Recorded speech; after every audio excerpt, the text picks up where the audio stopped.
दुनिया ने देखा कि कैसे पाकिस्तान के ड्रोन्स, पाकिस्तान की मिसाइलें भारत के सामने तिनके की तरह बिखर गई।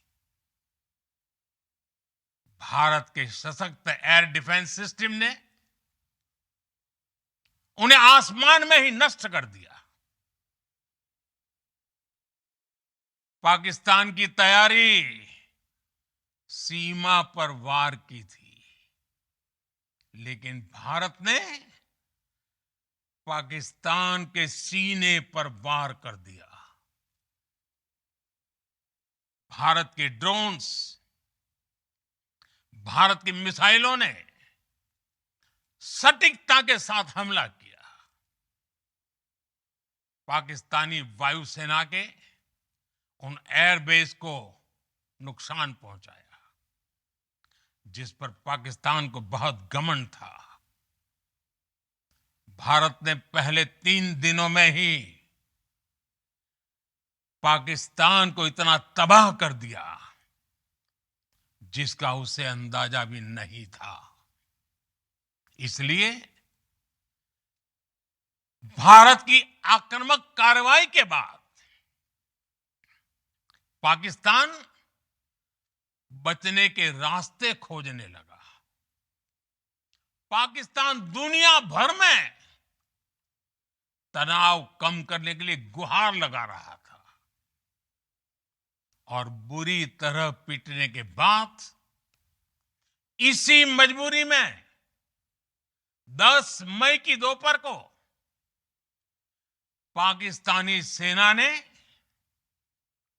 हमारे डीजीएमओ को संपर्क किया।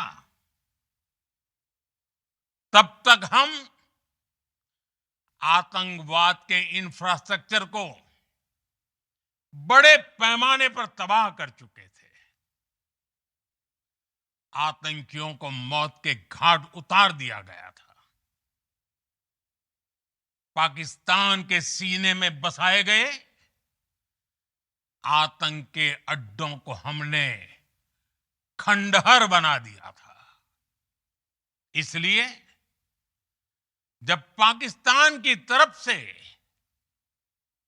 गुहार लगाई गई, पाकिस्तान की तरफ से जब ये कहा गया कि उसकी ओर से आगे कोई आतंकी गतिविधि और सैन्य दुस्साहस नहीं दिखाया जाएगा, तो भारत ने भी उस पर विचार किया।